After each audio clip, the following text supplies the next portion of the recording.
청문회 뒤에 위장 전입, 세금 탈루 등의 의혹이 불거졌고 야당의 큰 반발이 있었기 때문에 우여곡절이 상당히 많았는데 지명 28일 만에 공식적으로 임명장이 수여가 됐습니다.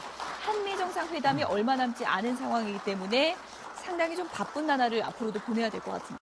의원님, 그 위안부 합의 문제는 저도 유엔의 인권을 담당 6년간 한 입장에서 그 합의서가 맨 처음에 나왔을 때 저도 굉장히 의아스럽게 했던 부분이 많이 있습니다.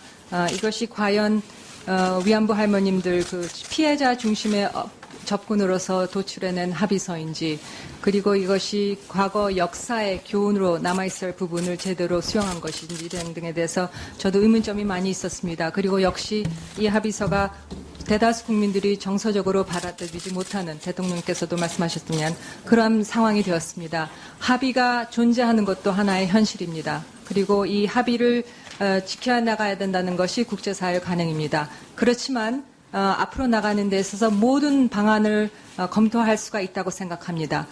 그래서 우리 내부의 검토, 위안부 할머님들 피해자들은 물론 그 단체, 그리고 우리 정부의, 그리고 우리 국민들의 지혜를 모아서 의원님들과의 지혜를 모을 필요가 있고, 궁극적으로는 일본의 진정성 있는 조치, 그 피해자들의 마음에 와닿는 조치가 있어야 될 것으로 생각합니다. 그런 방향으로 적극 노력해 보겠습니다. 네, 사실 강경화 후보자에 대해서는 저도 총평은 그래도 새누리당에서 제일 깨끗한 놈보다 더 깨끗해. 내가 봤을 땐 그래요. 그러니까 그럼 지들이 내라든가. 지들이 내면 되잖아. 그러니까 강경화 후보자는 보통 우리가 도시에 사는 보통 사람들 정도의 흠결 정도라고 봐요. 완벽한 사람은 아닌데 자기들이 말하기엔 좀 멀쩡한 거고요. 아까 그 73배 땅값 오는 것도 신빈이 말씀하신 게 딱 그 결이거든요. 그렇죠. 딱 그렇게 되는 거고요. 근데 그거를 지적하는 사람이 심지어 최경환이에요.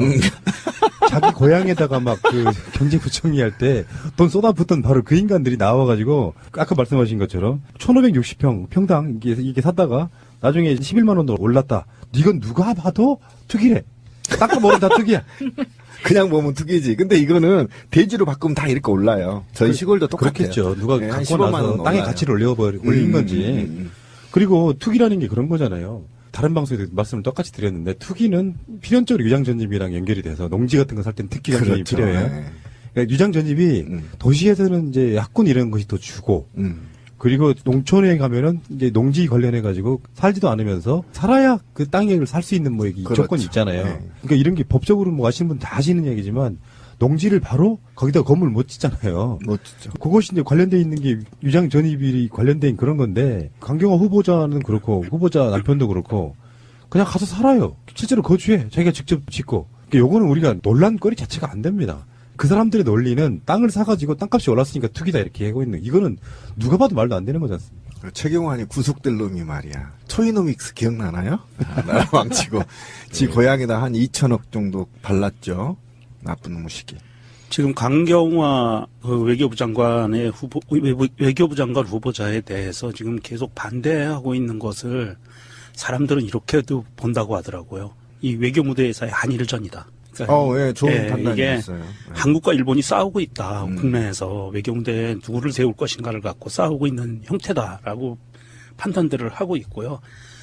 사실 저는 강경화 이 분을 보면서 참 많은 것을 느꼈어요.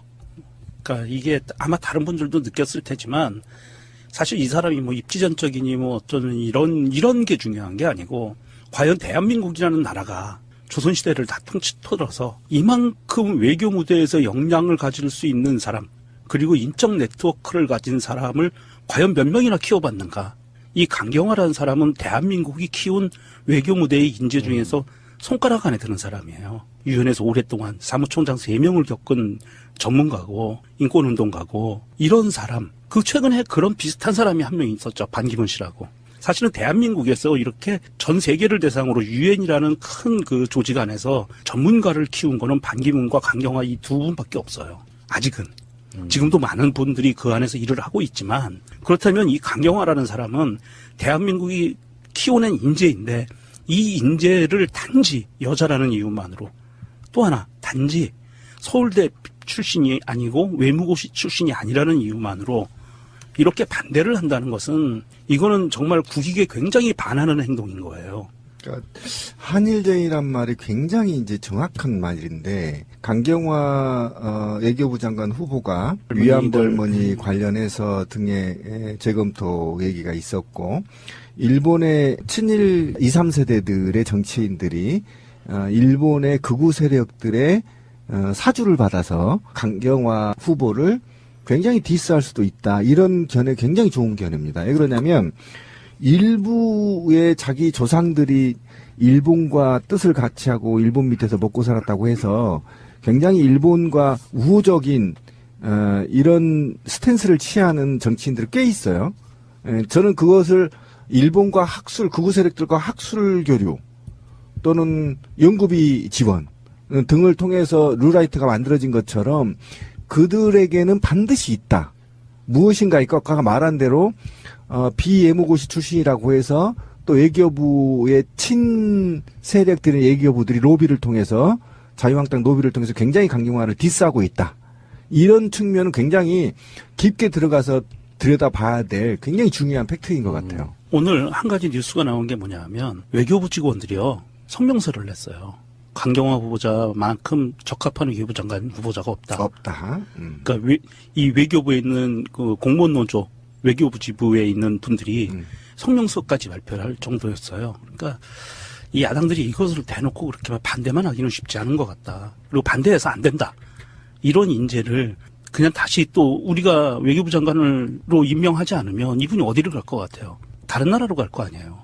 유엔으로 다시 가든지 여러 가지 방법이 있겠지만 이런 소중한 인재를 우리가 이런 또 그분이 갖고 있는 네트워크 외교 무대에서의 인적 네트워크를 우리가 전혀 사용하지 못한다. 그동안 우리는 외교에 있어서는 항상 코리아 패싱이라는 말도 안 되는 말도 있었지만 외교 무대에서는 계속 왕따였어요. 중국에 가서건 미국에 가서건 유럽에 가서건 이 인적 네트워크로 활용할 만한 게 없거든요. 외교부 장관들이 그 일을 못했기 때문에 그래서 꼭 필요한 후보다. 그리고 위안부 할머니들도 강경화 후보자 임명해라 성명도 똑같이 발표하고 있고요. 결정적인 하자 없음. 청문회 해보니 언론들이 제기한 대부분 다 거짓말이었음. 의혹들 대부분 다 거짓말이었음. 이런 거고요. 근데 잔잔한 화제가 난 게 이제 어제 그 특석에서도 이야기를 했습니다만 친정 부모님을 딸이 모시는 남편 재산과 서로가 재산을 모른 채로 내가 벌어서는 우리 친정 엄마 봉양하고 남편은 남편대로 그렇게 해서 서로 간의 재산 관계를 전혀 이렇게 교류하지 않는다는 거예요. 아, 요거 멋있습니다. 그래서 지금 난리 났어요. 거기다가 뭐 전 의원까지 나서가지고 이 부분에 대해서는 높이 평가한다. 굉장히 높이 평가하는 여성들이 쌍수를 들고 환영하는 그렇죠. 상태. 보통 뭐 한국의 여자분들 친정 부모님이 용돈 모르게 주는 경우도 있고 그죠. 그렇죠. 왜냐면 이거는 강경화 이 후보가 일단 본인이 탄탄한 직업이 있기도 하기 때문에 수입이 있기 때문에 이게 가능했다고도 보긴 하는데 일단 이게 통장 관리를 각각 했다는 거 아니에요? 멋지네요. 네, 청문회에서 나온 얘기로는 남편 재산은 남편이 관리를 하고 내 재산은 내가 관리를 했기 때문에 남편이 샀던 토지나 이런 부분에 대해서 당시에 자기가 정확하게 자세하게 모를 수 있었다. 이 부분에 대해서 그래서 사과를 한 거였거든요. 근데 보통은 저도 그렇거든요. 저도 통장 안 섞었었어요. 근데 보통은 이분은 근데 유엔 가기 전부터 이렇게 하신 것 같은데 지금은 또 많이 이렇게들 살고 계시지 않나? 나도 그러고 싶다 진짜. 용돈 받으면 꽝이야 씨. 그러니까 이런 경우는 내 인생 완전히 꼬였어. 남편도 경제력이 있어야 됩니다. 그럼. 그래서 서로 간에 이렇게 그러니까 사실 그게 맞잖아요. 엄밀히 따지면은 뭐 직장이 없는 주부들이야 좀 경우가 좀 다르겠지만 남편이 이해해주고 사이가 나빠서가 아니라 금전적으로 딸밖에 없는 집안에서 큰딸이라고 하는데 이분이 경제력이 있어요. 유엔 같은 데 가서 이제 연봉 보면 많이 받을 거 아니에요. 얼마나 그렇죠, 받을지 많이 모르지만 받죠. 그럴 때 그 돈을 다 시댁 남편한테만 주고 그렇게는 안 사는 거 아니에요. 그러다 보면 나중에 불편해질 수 있으니까 경제에 대해서는 서로가 이렇게 생활에 있어서 더치페이 같은 거죠. 네. 아니 근데 그게 제 친구 공무원 부부도 그렇게 해요. 그러니까 집 살 때 반반씩, 양육비도 반반씩. 정확히 반반씩 하더라고요. 근데 이 룰을 깨면 사람 취급 못 받아요. 굉장히 남자가 더 고달프요, 사실은. 왜 그러냐면 남자는 돈이 해프잖아요. 그러니까 떨어졌다 그러면 사람 취급 못 받으니까 굉장히 거기에 스트레스 쌓이더라고. 나처럼 확 맡겨버리고 그냥 없으면 없는 데 사는 게 낫지. 그러니까 이 집안이 그 딸만 택시라고 하는데 그럼 예전 같으면 아들이 없으면은 진짜로 제대로 부양해줄 가족이 없는 거예요. 그럼요. 지금은 시대가 엄청나게 많이 바뀌었고 그래서 그렇게 한다는 거에 대해서 많은 분들이 어쩌면 당연한 걸 수도 있는데 아직도 한국적 문화는 좀 그게 안 되는 측면이라. 근데 통장을 따로 관리를 하고요. 공동으로 드는 비용은 공동으로 모아서 쓰면 되니까요. 차라리 한국도 이런 문화가 정착할 수 있는 계기가 됐으면 좋겠네요. 근데 그건 직장인들 이야기고. 그러니까 아까 우리 주부들 같은 경우 좀 다르죠. 명종님이 얘기한 거 보니까 참 감동이네요. 대한민국에서 대한민국 공무원 노동조합의 애교부 노조 지부인데요. 네. 그 한상구 위원장인데 노조가 이렇게 발표하기가 굉장히 어렵거든요. 우리나라 역사에서 없었어요. 최초라고 해요. 예, 저도 이제 노조 간부 한 13년 하는데 그 지자체장 뽑히는데 환영한다고 이 논평을 발표하는 건 이례적인 거고요. 그만큼 지자체장이 아니라 외교부 장관. 그러니까 우리는 지자체인 거잖아요. 그러니까 우리는 지자체장이 이제 뽑히는데 그 사람 뭐 반대한다고 또는 찬성한다고 반대한다고는 해봤는데 찬성한다고는 한 번도 안 해봤거든요. 13년 동안. 그래서 외교부 노조가 이렇게 발표하는 건 그냥 발표하는 게 아니에요. 노조만의 기준이 있거든요. 그 기준에 맞기 때문에 또 이걸 발표해도 내가 어용이라는 소리를 듣지 않겠다라는 자신감이 있기 때문에 발표하는 그렇죠. 겁니다. 굉장히 이례적이고요. 아까 대한민국 최초라고 하는데 저도 처음 봤어요, 지금. 그냥 우리가 보통은 KBS 사장 반대한다 막 이렇게 성명 쓰고 우리 공무원 노조 같은 경우 무슨 장관 반대한다 이렇게 쓰거든요. 과거에 그랬어요. 근데 이렇게 공무원 노조에서 환영한다는 성명을 낸다는 건 굉장히 이례적이고요. 외교부에도 공무원 노조가 있어요? 대한민국은 보통 이제 전체가 36만 명 정도 돼요. 몇 급 이하만 가능하죠. 예, 5급 이하만 가능하죠. 근데 어차피 불법이잖아. 아니, 우리만 불법이고 여기는 다 그러니까. 공식이죠. 노조라면서요.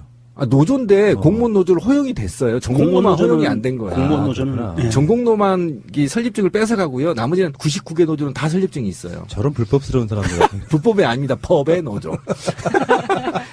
헌법적 노조, 헌법 노조. 예. 강경화 후보자는 그러면 이제 마지막으로 이런 얘기를 짧게 한번 해보자고요. 문재인 대통령이 임명을 강행해야 할까요? 문재인 대통령이 강경화 후보자를 외교장관의 국회 동의 없이 임명을 강행하는 것이 더 좋겠다 아니다만 한번 말씀을 해보세요.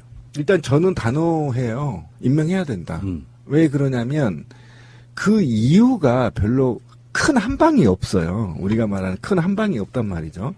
큰 한방이 없는 것이고 그 다음에 지금 저는 삽바 싸움이라고 생각합니다. 그렇지. 힘겨루기. 네, 힘겨루기인데 이걸 가지고 협치를 할 거냐 말 거냐 개소리 같은 거 하는데요. 국민은 자유한국당이 협치를 원치 않습니다. 문제는 국민의당도. 문제는 국민의당인데. 국민의당이 지금 돌아설 거라고 저는 판단되거든요. 그래서 만약에 포결에 들어가면 어쩔지 될지 모르겠지만 어쨌든 저는 자유한국당하고는 사실 협치는 불가능하다. 제가 볼 땐 그래요. 지금 대통령 된 지 한 달도 안 됐거든요. 지금 뭐 하나 도와준 거 있나요? 나는 이게 너무 괘씸한 거예요. 자기들이 나라 이렇게 만들어 놓고 적어도 한 3, 4개월은 도와주다가 그러다가 발목을 잡든가 아니면 도와줬더니 너 개판이다 이렇게 해서 딴지를 걸든가 그것도 아니고 첫날부터 딴지 걸어서 지금까지 뭐 하나 도와준 게 있나요? 자기들 다 망쳐놓은 거? 그 다음에 이제 두 번째로 만약에 국민의당이 반대한다면 국민의당은 이제 소멸의 길을 갈 거다. 적어도 제가 오기승 많이 외우세요. 왜 그러냐면 지금 국민의당이 그동안에 광주에서 사랑을 받았던 거에 보답하려면 지금 문재인 정부의 협치를 해서 그 협치 속에서 자신들이 나아갈 방향을 결정하는 게 맞다. 그런데 자유한국당하고 부안해동에서 현 적폐 청산을 위한 새 정부의 발목을 잡는다고 한다면 제가 볼 땐 적어도 소멸이 되거나 분열될 겁니다. 그중에 몇 명은 적어도 다시 당을 깨고 더불어민주당으로 올 가능성이 굉장히 높아서 판단 잘해야 된다. 양쪽에서 맞을 수 있다. 명령님은? 제가 보기에는 아까 잠깐 말씀드린 것처럼 다음 주에 대통령이 제안한 상임위원장 회동이 있고 나면 그냥 표결로 통과될 것 같아요. 그래서 강행을 할 이유가 없는 것 같은데 혹여 잘못되더라도 이거는 대통령이 반드시 강행해야 될 부분이다. 이 강경화 후보자 같은 경우에는 지금이 아니면 이 양반이 오랜 기간 동안 유엔에서 쌓아온 그런 네트워크와 경력을 대한민국이 활용할 수 있는 기회가 전혀 없다. 이제는 돌아갈 수 없는 강을 건널 수도 있어요. 강경화 씨의 대상으로는. 그래서 이번에는 이분을 우리가 반기문 씨는 좀 이상한 행동과 마인드 때문에 우리가 내쳤지만 우리가 내쳤다기보다는 본인 스스로 다시 나갔지만 이 강경화 씨 같은 경우에는 반드시 대한민국 외교부 라인에서 대한민국의 외교를 책임질 수 있는 그런 인재로 우리가 계속 좀 부려먹어야 된다. 이런 생각입니다. 그러면 마차님은 저는 한 발 물러서면 좀 실망할 것 같아요. 그래서 저희는 오히려 네, 강한 대통령을 원하고 그리고 언론의 역공이 생기면 새날이 열일하면 된다고